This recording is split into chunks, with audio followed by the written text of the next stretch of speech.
Bismillahirrahmanirrahim. Alhamdulillah wassalatu wassalamu ala Rasulillah wa ala alihi wa sahbihi wa mawala amma ba'd. Kita melanjutkan kaidah Syekh Sa'di rahimahullahu taala pada bait yang ke-23. Kemarin kita bahas bait yang inti daripada bait itu al-aslu fi a'datina al-ibahah. Kaidah asal dalam adat istiadat kita adalah hukumnya mubah. Dan adat istiadat ini ya harus berkaitan dengan perkara duniawiyah. Sekarang kita bahas kaidah ya atau bait yang ke-23. Qala Syekh Sa'di rahimahullah wa laisa masyru'an minal umuri ghairu alladhi fi syar'ina madhkuri. Wa laisa masyru'an, tidaklah disyariatkan. Wa laisa masyru'an, tidaklah disyariatkan minal umuri, dari perkara-perkara, ghairu, kecuali, yang bisyar'ina madhkuri, yang di syariat kita itu disebutkan. Perhatikan itu, walaisa masyru'an. Masyru'an itu adalah khobarnya laisa, jadi tidaklah disyariatkan, minal umuri, dari perkara-perkara. Nah, isimnya laisa mana? Ghairu, kecuali, tidaklah disyariatkan dari perkara-perkara. Kapan disyariatkan? Kecuali yang di syariat kita itu disebutkan.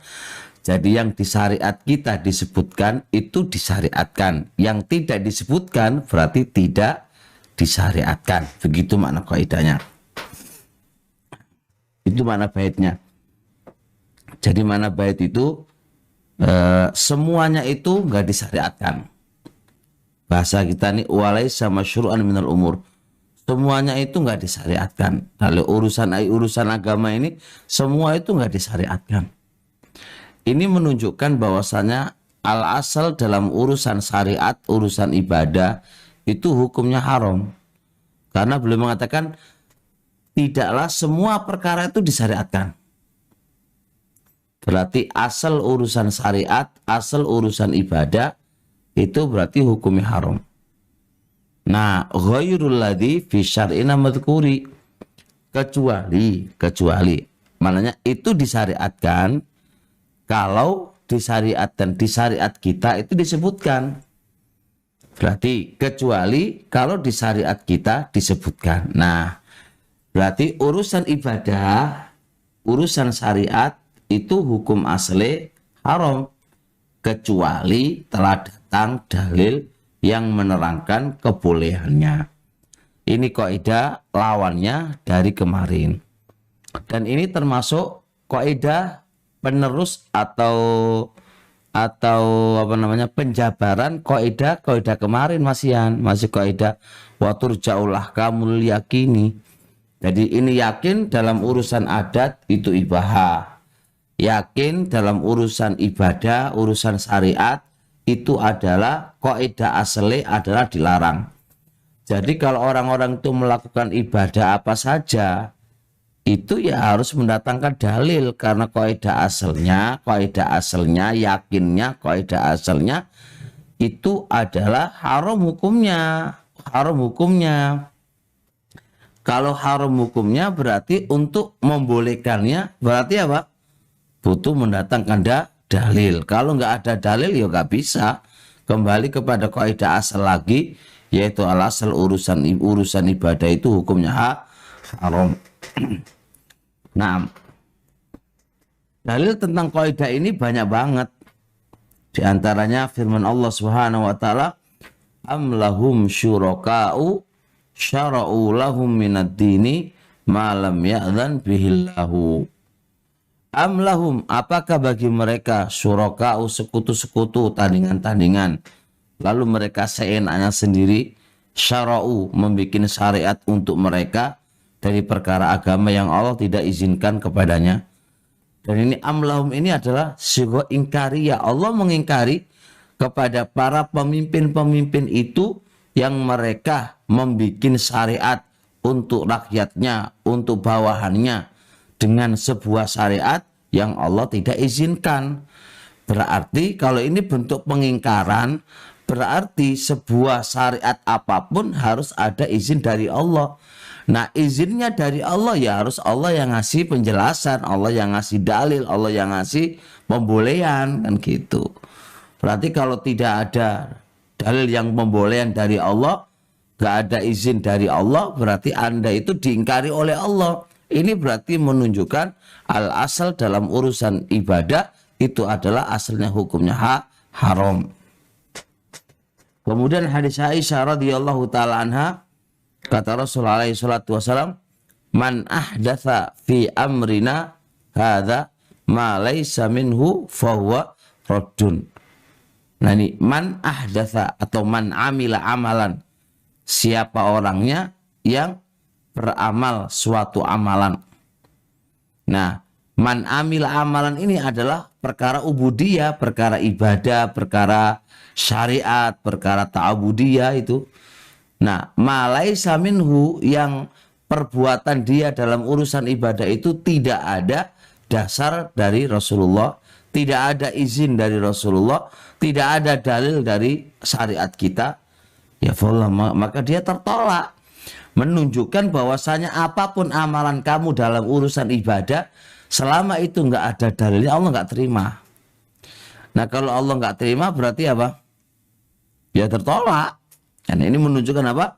Sebuah amal apa saja, ya amal apa saja, ya harus dibawa syariat, harus dibawa dalil. Kalau amalan kita itu ingin diterima oleh Allah, ya harus pakai dalil gitu loh. Kalau nggak pakai dalil, ya berarti nggak bisa diterima dong, kan gitu. Nah,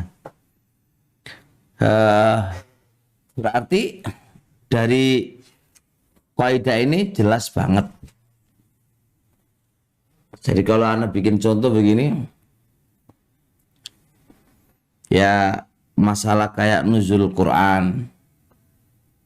Nuzul Quran di setiap tahun sekali, nggak tahu turunnya tanggal berapa, yang masih belum jelas itu turunnya masih diperselisihkan.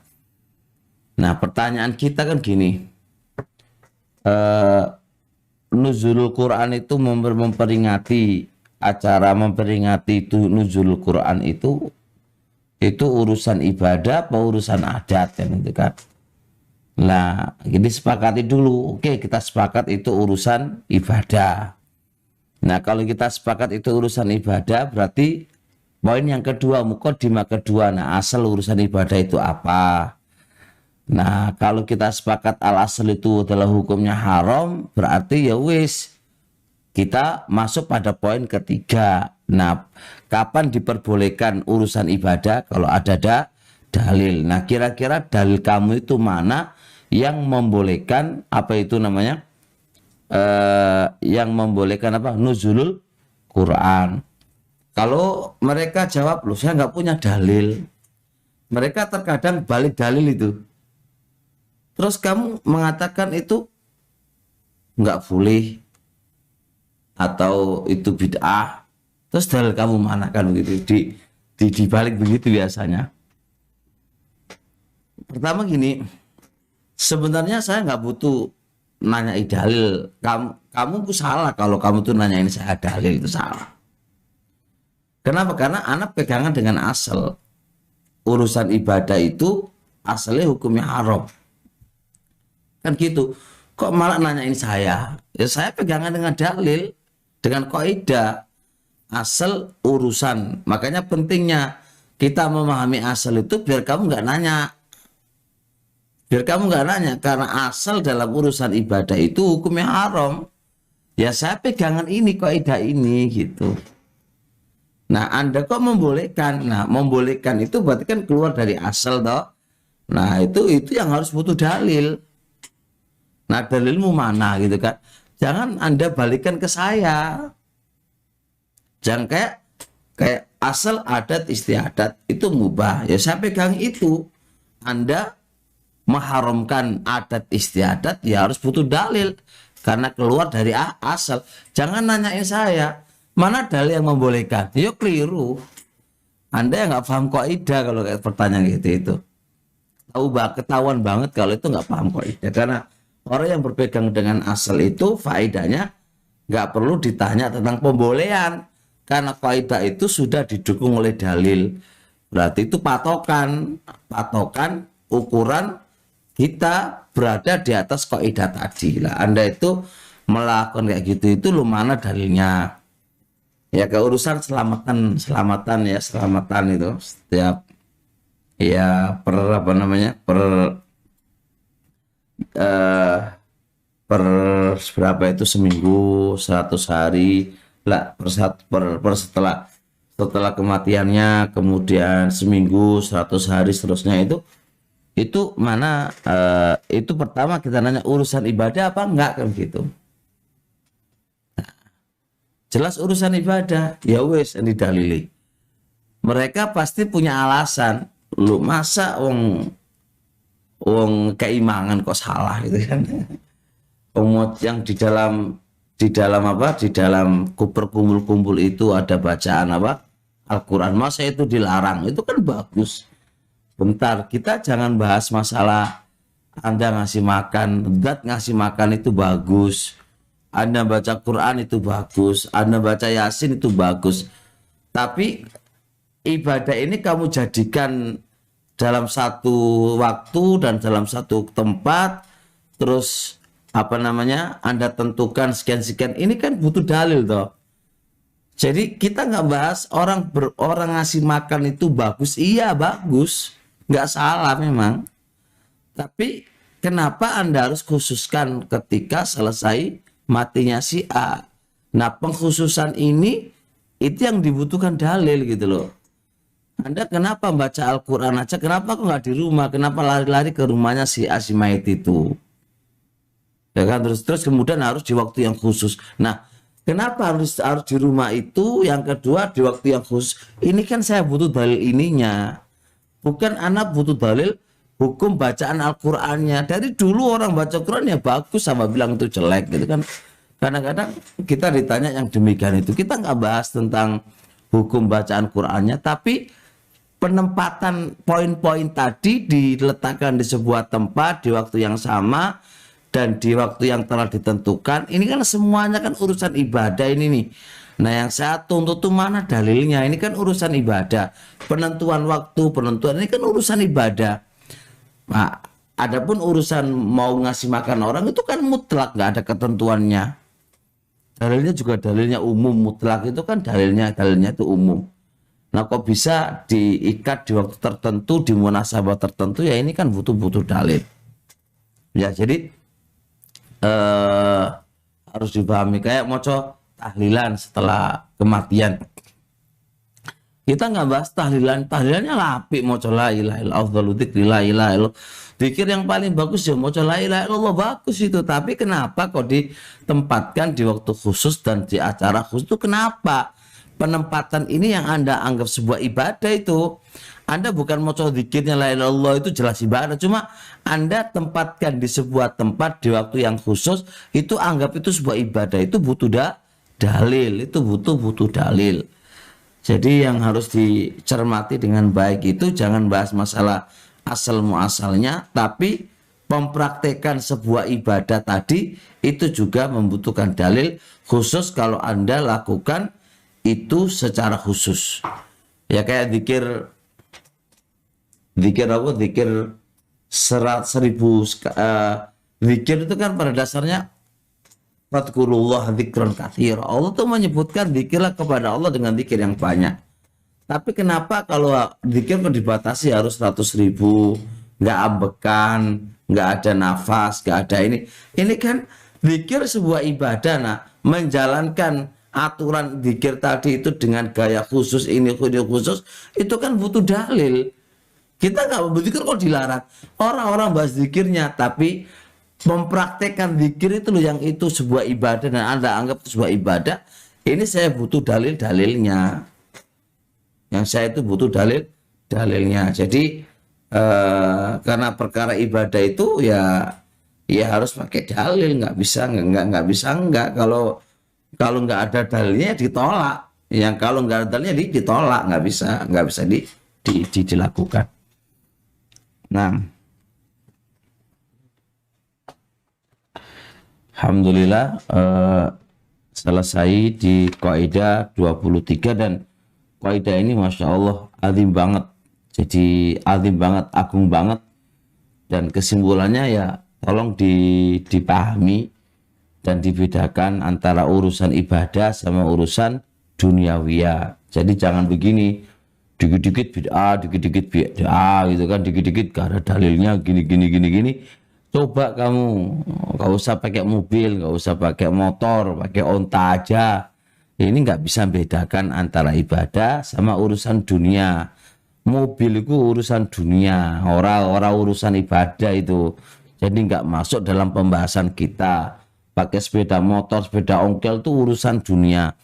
Nah dulu masjid itu nggak ada tackle-nya, enggak. Yang ibadah itu adalah tackle-nya. Bukan masjidnya. Tackle itu bukan urusan ibadah, itu urus tackle apa aja terserah, itu hanya pelengkap duniawi ya, makanya ono tackle ora ono masalah. Itu bukan urusan inti daripada masjid itu. Untuk kalau pakai tackle yo bagus, gak pakai tackle ya terserah awakmu lah. Nah, gitu kan. Antum pakai pasir ya terserah pakai pasir, orang pakai tackle ya ora ono masalah. Wong itu bukan urusan inti dari urusan ibadah. Nggak bisa antum samakan dengan zamannya Nabi. Jadi terkadang nggak bisa membedakan antara poin-poin tadi gitu loh, poin-poin tadi. Jadi mana urusan ibadah, mana urusan itu. Ya kayak yayasan itu kan ya, kok ditanya dalil, mana dalil bikin yayasan? Ya orang ono dalil yayasan. Itu urusan dunia aja kok. Kok dipakai dalil, mana dalil untuk bikin yayasan? Ya orang ono. Itu hanya wasilah aja, wasilah urusan dunia aja. Jadi salah kalau menanyain dalil, mana dalilnya? Ya Anda yang melarang itu mana dalilnya, kan gitu. Harusnya kan dibalik mana dalil yang melarangnya. Sampai di sini. Subhanakallahumma hamdik, asyhadu an la ilaha illa anta, astaghfiruka wa atubu ilaik. Assalamualaikum warahmatullahi wabarakatuh.